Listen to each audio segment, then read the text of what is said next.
नमस्कार दोस्तों, मैं हूं विजय विद्रोही और आप देख रहे हैं अनकट। तो क्या ये मानकर चला जाए कि 2024 के लोकसभा चुनाव के मद्देनजर बिहार के मुख्यमंत्री नीतीश कुमार और प्रधानमंत्री नरेंद्र मोदी के बीच में एक बेहद दिलचस्प मुकाबला होने वाला है। कौन बनेगा करोड़पति की तर्ज पर कौन बनेगा रोजगारपति। केंद्र सरकार ने, आपको पता ही है कि प्रधानमंत्री मोदी ने अगले 18 महीनों में यानी लोकसभा चुनाव तक 10 लाख लोगों को केंद्रीय स्तर पर नौकरी देने का वादा किया है या घोषणा की है। नीतीश कुमार ने इसको डबल कर दिया है।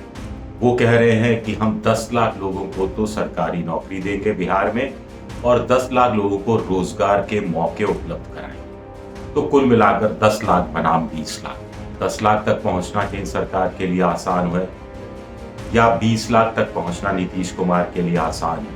नीतीश कुमार के पास पैसे की कमी है लेकिन संकल्प की कमी नहीं है।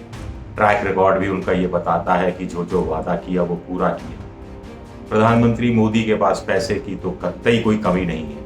और फिर सबसे बड़ी बात है कि 10 लाख जो नए पद है उनको सृजित नहीं करना, उनके लिए अलग से ट्रेजरी से पैसा बजट से उनके लिए प्रावधान नहीं करना, क्योंकि 9-9.5 लाख पद तो खाली पड़े।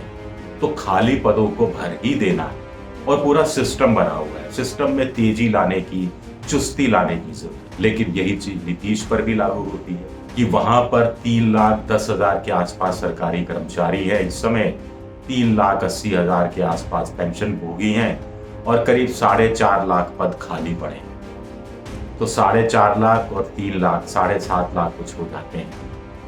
लेकिन 10 लाख नौकरियां देने की बात हो रही है। तो क्या बिहार को, जिसकी आबादी 12 करोड़ के आसपास है, 10 लाख सरकारी कर्मचारियों की जरूरत भी है या नहीं है? इसके अलावा वो बिहार जहां 76% आबादी गांव पे रहती है, कृषि पर निर्भर है, राज्य की जीडीपी में जहां कृषि का योगदान 20% है, वहां पर कृषि आधारित उद्योग धंधों से ही रोजगार दिया जा सकता है। लेकिन कृषि आधारित धंधे शुरू होने में वक्त लगता है। इथेनॉल की 2-2 फैक्ट्रियां वहां शुरू होने वाली हैं। फूड प्रोसेसिंग यूनिट्स भी कुछ शुरू हो सकती हैं। लीची है, मखाना है, मकई है और भी कुछ ऐसी चीजें हैं जिनको बेस बनाकर कारखाने शुरू हो सकते हैं, लेकिन उसमें वक्त लगेगा। इंफ्रास्ट्रक्चर है, बिजली आती है, सड़कों का जाल अच्छा है, गांव-गांव में भी सड़कें अच्छी हैं। नीतीश के पास एक जज्बा भी है। लेकिन मुख्य मकसद क्या है? रोजगार देना है या रोजगार के बहाने राजनीति करना है? क्या नीतीश चाहते हैं कि 2024 का लोकसभा चुनाव की जब घोषणा हो तो वो सामने आए कि देखिए, हमने अपने दम पर 20 लाख लोगों को रोजगार दे दिया, आप कुछ नहीं कर पाए मोदी जी, आपके रहते तो हम कुछ काम भी नहीं कर पा रहे थे। और इस मामले में मोदी बनाम नीतीश, बिहार के ही लोकसभा चुनाव के संदर्भ में देखा जाए, उसमें वो कोई शय और मात के खेल में शय देना चाहते हैं। क्या ये कहानी है? इसमें कितने सफल होंगे, कौन टारगेट को अचीव करेगा, ये आज की तारीख में कहना मुश्किल है। लेकिन लोग कह रहे हैं कि नीतीश ने जब बिजली गांव-गांव पहुंचाने का वादा 2012-13 में किया था, 2015 तक ये काम पूरा नहीं हुआ। जब शराबबंदी का वादा किया तो सत्ता में आते ही शराबबंदी को लागू ही कर दिया। उसका एक घाटा तो ये है कि जीएसटी लागू होने के बाद राज्यों के पास अपने कर जुटाने के 2 ही स्रोत रह गए हैं। एक है शराब पर कर लगा दो और दूसरा है पेट्रोल और डीजल पर वैट लगा दो। तो शराब वाली चीज नीतीश के हाशिए पर आ गई है, वो को नसीब नहीं हो रहे। करीब 10-12 हज़ार करोड़ रुपया हर साल मिल जाता अगर बिहार में शराबबंदी नहीं होती। लेकिन बदले में वोट मिल रहा है, बदले में महिलाओं का समर्थन मिल रहा है, बदले में इमेज एक गांधीवादी टाइप बन रही है और सत्ता हासिल करने का, कम विधानसभा सदस्य आने के बावजूद मुख्यमंत्री बनने का जो श्रेय उन्हें मिल रहा है, एक तरह से हम कहें तो, उसके पीछे ये शराबबंदी। खैर, विषय से हम कहीं भटक ना जाएं। तो 10 लाख पिछले 2.5 साल में बीजेपी और नीतीश की मिलीजुली सरकार थी, कितनी पद दिए, कितनी नौकरियां दी? करीब 1.25 लाख 1,60,000 के आसपास। 30,000 इसमें पुलिस में भर्तियां हुई, 11-12 हज़ार बिहार पब्लिक कमीशन सर्विस जो है वहाँ पर BPSC जो है वहाँ पर नियुक्तियां हुई। इसके अलावा करीब 1.5 लाख लोगों को ट्रेनिंग दी गई थी, जिसमें से 1,18,000 की नियुक्तियां हुई। और अभी टीचर्स के हेल्थ डिपार्टमेंट में बहुत सारे पद वेकेंट पड़े हैं, उनकी भर्ती करनी है और नए पदों का सृजन भी करना है। आप भी जानते हैं कि इस बार का जो बजट में अलॉटमेंट नहीं हुआ, तो नए सिरे से या तो बजट में अलॉटमेंट करो, उसके लिए पैसा कहाँ से आएगा?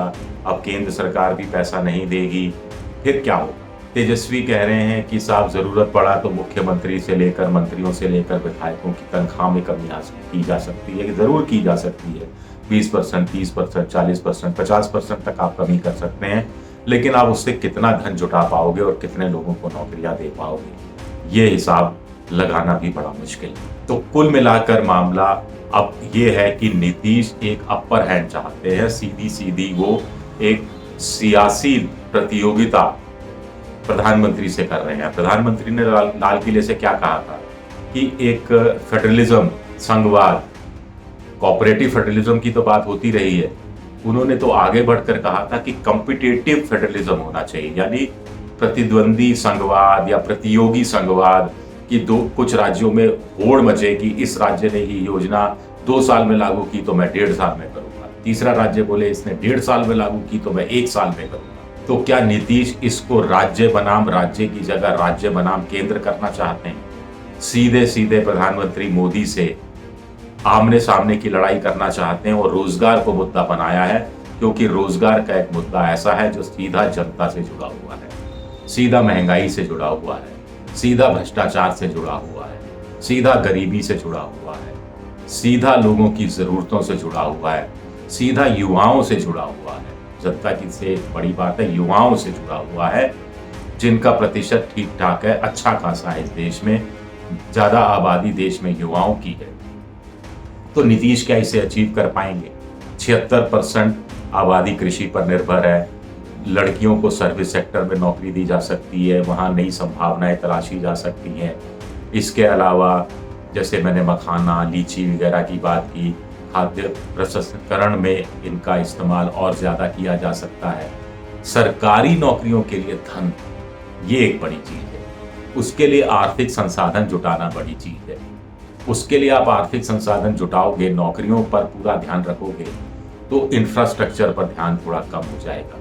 हालांकि अब तेजस्वी यादव को जो रूरल डेवलपमेंट, पंचायत और हेल्थ डिपार्टमेंट वगैरह दिए गए हैं, ये सब रोजगार सृजन करने वाले इलाके हैं, ये सब वो क्षेत्र है। फिर बड़ी बात है कि उन्होंने कोई पक्की सरकारी नौकरी की तो बात नहीं की।